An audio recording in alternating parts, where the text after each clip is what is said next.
नमस्कार। कहानी गोल्ड में आज सुनिए डॉक्टर गीता शर्मा जी की लिखी कहानी खंडित मूर्ति। कई बरस पहले की घटना है जो आज भी मेरे मन को कचोटती रहती है कि लोग इतने असंवेदनशील कैसे हो सकते हैं। बात उन दिनों की है जब मैं पहली बार गांव में माता पूजने गई थी। शादी के बाद ये पहली शारदीय नवरात्र थे, तो अष्टमी पूजन और कन्या भोज के लिए गांव जाने का अवसर मिल रहा था और इसके लिए मैं उत्साहित भी बहुत थी। मैं चूंकि पूरी तरह से शहरों में ही पली बड़ी थी, तो गांव के बारे में सिर्फ उतना ही पता था जितना फिल्मों में देख रखा था। किसी गांव में रहने का कभी कोई अवसर ही नहीं रहा, तो ग्रामीण परिवेश, वहां का रहन सहन मेरे लिए अबूझा क्षेत्र ही था। सुबोध ने मुझे काफी किस्से कहानी सुना रखे थे, जिनमें से अधिकतर मनगढ़ंत थे। उन्हें मेरा डरा हुआ चेहरा देखकर बहुत आनंद मिलता होगा शायद। सुबह 4 बजे उठना पड़ता है, फिर जल्दी से तैयार होकर पूजा पाठ करने के बाद ही रसोई में जा सकते हैं। दिन भर काम करते रहो, और हाँ, इंटरनेट भी नहीं है। रह पाओगी वहां? मेरे चेहरे के चढ़ते उतरते हाव भाव देखकर उन्होंने पूछा, तुम डरा रहे हो ना मुझे? नहीं, सच्ची में दादी बहुत सख्त हैं। मुझ पर भरोसा ना हो तो मम्मी से पूछ लो।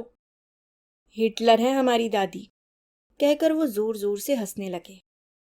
ठीक है, अब जो होगा देखा जाएगा, कहकर मैं अपनी झेप मिटाने की कोशिश करती। उत्साह, उमंग, उत्सुकता को अब एक अजीब सी शंका ने घेर लिया था। लेकिन जाना तो है ही, यह सोचकर अपने को समझाने के प्रयास करने लगती। आखिरकार वो दिन भी आ गया और हम सब गांव के लिए निकल पड़े। रास्ते भर मस्ती चलती रही और सुबोध मुझे छेड़ते चिढ़ाते रहे। माँ ने उन्हें डांटते हुए कहा, क्यों परेशान कर रहा है बहू को? फिर बोली, तू चिंता मत कर मिताली, मैं हूं ना।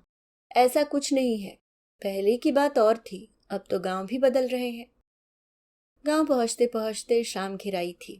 गोधूली की इस बेला में रास्ता और सुरम्य लग रहा था। हाईवे से गांव की उबड़ खाबड़ सड़क पर गाड़ी धीरे धीरे चलती हुई जैसे ही एक बड़े से मकान के सामने आकर रुकी, तो माँ ने अपना पल्ला संभालते हुए हल्का सा घूंघट डाल लिया। ओह, तो मुझे भी ऐसा करना पड़ेगा। सोचते ही मेरा हाथ भी मेरी साड़ी के पल्लू को संभालने में व्यस्त हो गया। माँ, पापा और सुबोध के उतरने के बाद मैं भी झिझकते हुए कार से बाहर निकली, तो गाड़ी के आसपास लोगों की भीड़ देखकर सहम सी गई।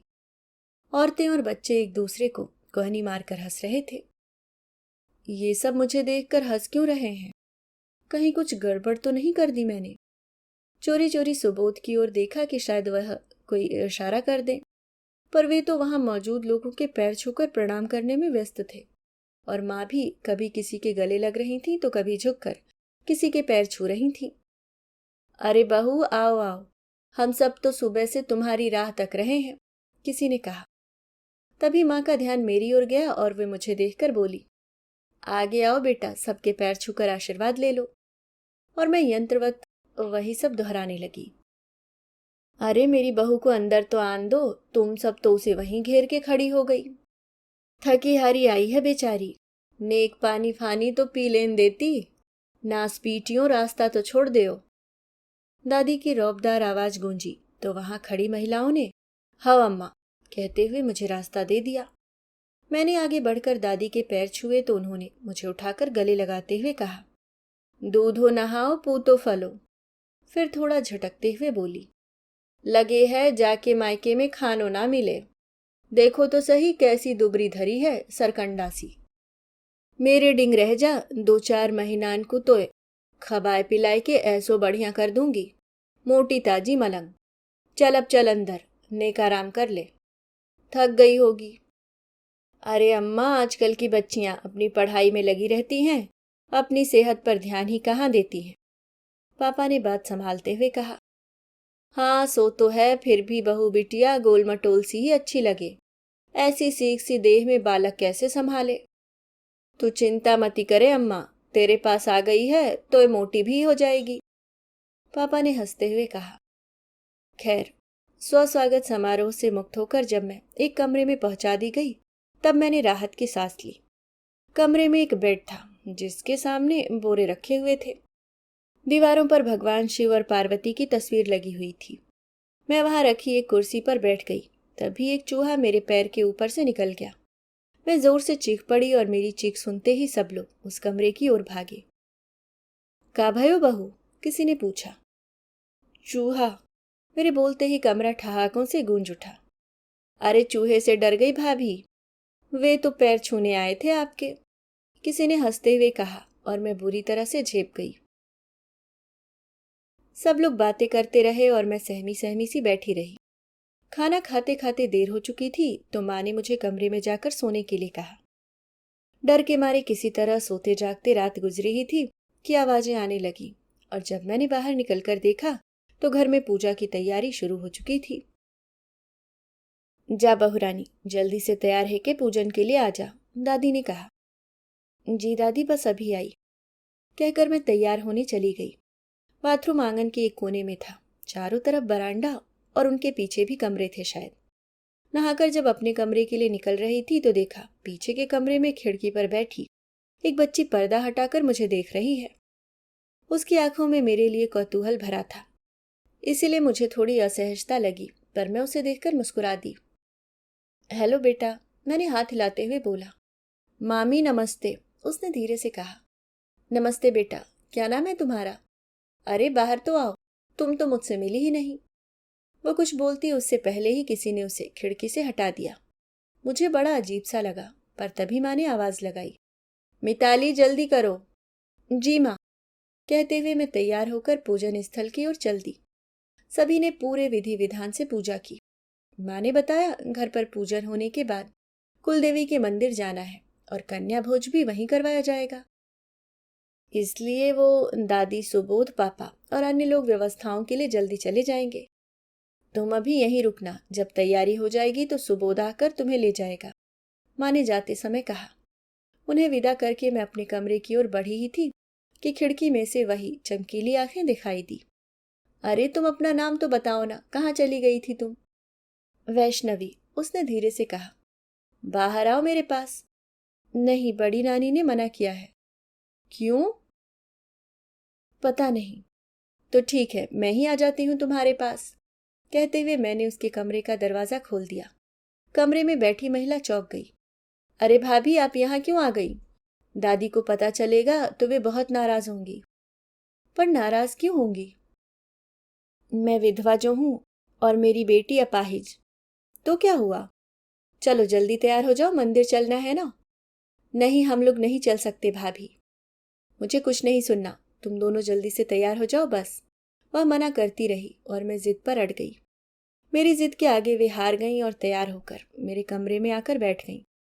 बातों में पता चला कि कुसुम सुबोध के चाचा की बेटी है और चूंकि उन्होंने अपनी पसंद के लड़के से शादी की थी, इसलिए सबने उनसे रिश्ता खत्म कर लिया था।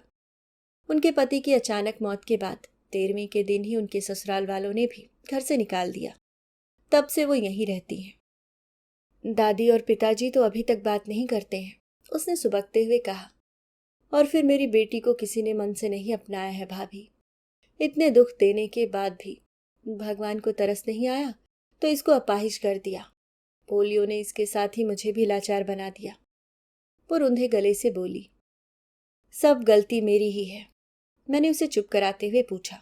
पोलियो ड्रॉप क्यों नहीं पिलवाई तुमने? इसे डॉक्टर को दिखाया था? नहीं, बाहर जाने पर रोक है। जब इसे बुखार हुआ था ना, तब भी गोली लाकर दे दी, पर हॉस्पिटल नहीं ले गए। भाभी, अपना दुखड़ा किससे कहूं? हम दोनों माँ बेटी की दुनिया तो बस इस घर की 4 दीवारी ही है अब। वो आंसू पोंछते हुए बोली। स्कूल नहीं जाती है? नहीं, बताया तो हमें बाहर जाने की मनाही है। ये क्या बात हुई भला? मैंने अपनी नाराजगी जताई। पहली बात तो तुम्हारी कोई गलती नहीं है, पर मान भी लो तो इसकी क्या गलती है? इसे किस बात की सजा मिल रही है? कभी कभी माँ बाप के कर्मों की सजा बच्चे भुगतते हैं भाभी, बस यही समझ ले। ऐसा नहीं है कुसुम। तभी दरवाजे पर किसी के आने की आहट सुनकर वह उठ खड़ी हुई। शायद मुझे मंदिर ले जाने के लिए सुबोध आ गए हैं। मिताली, जल्दी चलो, सारी तैयारियां हो गई हैं। सुबोध ने मुझे देखकर कहा। तभी चाची जी को आता देख उन्हें भी साथ चलने के लिए बोले, आप लोग भी चलिए चाची जी। नहीं बेटा, तुम दोनों ही चले जाओ, फिर घर सूना नहीं छोड़ सकते हैं, अभी तो जोत भी मिलक रही है। ठीक है, तुम चलो मिताली, चाची जी को बाद में ले आऊंगा। 1 मिनट रुकिए। और मैंने अंदर आकर कहा, सुनो कुसुम, तुम और वैष्णवी मेरे साथ ही चलो। मैंने कहा, नहीं भाभी, हम नहीं चल सकते। तो ठीक है, मैं भी नहीं जाऊंगी। अरे जिद मत करिए भाभी, हमें वहां देखकर दादी बहुत गुस्सा हो जाएंगी। मेरी वजह से आप अपना त्योहार क्यों खराब कर रही हैं? हमारी जिद चल ही रही थी कि सुबोध अंदर आ गए। अरे हाँ कुसुम, तुम भी हमारे साथ ही चलो, घर पर चाची जी हैं ना, देर मत करो। हम दोनों के जोर देने पर वह अपनी बेटी को गोद में उठाकर गाड़ी में बैठ तो गई, पर उसके चेहरे पर एक अजीब सा भय व्याप्त था। थोड़ी ही देर में हम गांव के छोर पर स्थित कुलदेवी के मंदिर जा पहुंचे। एक बड़े से प्रांगण में स्थित छोटा सा मंदिर था, जिसे बहुत ही सुंदर तरीके से सजाया गया था। बहुत रौनक लगी हुई थी, बहुत भीड़ भाड़ थी। लग रहा था मानो पूरा गांव ही मौजूद हो। एक तरफ सारे पुरुष बैठे हुए थे, तो दूसरी ओर माता जी के सामने बैठकर गांव की महिलाएं भजन कीर्तन कर रही थीं। ढोलक मंजीरे की आवाज पूरे परिसर में गूंज रही थी। बहुत सारी सजी धजी लड़कियां इधर उधर घूम रही थीं। कुसुम और वैष्णवी के साथ मैं भी वहीं फर्श पर बैठ गई।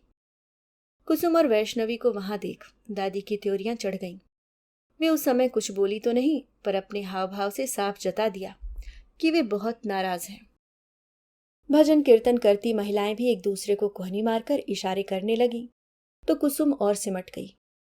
पर मैंने उसका हाथ पकड़कर उसे हिम्मत दी। पंडित जी ने यहां भी पूरे मनोयोग से कुलदेवी की पूजा अर्चना करवाई और खूब आशीर्वाद दिए। हवन की पूर्णाहुति होते ही कन्या भोज के लिए कन्याओं को पुकारा जाने लगा। सुनो बहू, तुम भी कन्याओं के चरण धो के उन्हें प्रसादी परोस देना, दादी ने सख्त लहजे में मुझे आदेश दिया। जी दादी, कहकर मैं भी सुबोध और माँ के साथ नन्ही नन्ही देवियों के पैर धोकर उन्हें आसन पर बिठाने लगी। जब सब बैठ गए तो मैं वैष्णवी को गोद में उठाकर ले आई और फिर उसे पास रखी कुर्सी पर बैठाकर उसके पैर धोकर पैरों में आलता लगाने लगी। तभी दादी का क्रोधित स्वर गूंजा। शायद उनका धैर्य अब जवाब देने लगा था। भगवान की पूजा में खंडित मूर्ति नहीं रखते, क्या इतना भी नहीं सिखाया तुझे तेरी माँ ने? दूर कर इसे। खंडित मूर्ति? कहते हुए मैंने दादी की ओर देखा। उनकी आंखों में वितृष्णा उतर आई थी। हाँ, खंडित मूर्ति। देवी की पूजा है रही है और तुम इसके पैर पखार रही हो। कभी देखी है पूजा में टूटी मूर्ति? खंडित मूर्ति को स्थापित नहीं करते, उसका विसर्जन करते हैं। चलो जल्दी से इसे यहां से हटा दे।